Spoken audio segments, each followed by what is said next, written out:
How to download Planet Zoo. Welcome and let's get right into this tutorial.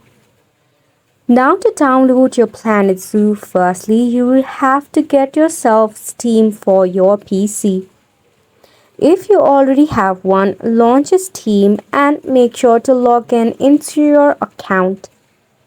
Once you are logged in, at the very top you should see a search bar, in which you need to go ahead and search for Planet Zoo.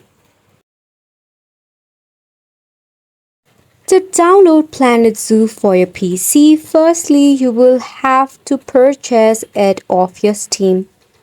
In order to do so, just tap on Add to Cart button.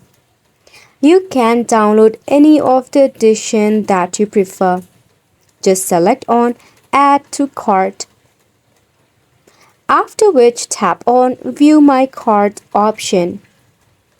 Now remove any of the pending one and tap on Planet Zoo and head over to Continue to Payment. Then select a payment method.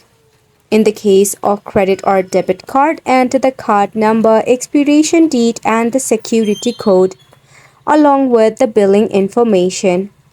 Tap on Continue once done. And that is how you'll get yourself Planet Zoo for your PC. And it's a wrap for the video as well. Thank you so much for tuning in.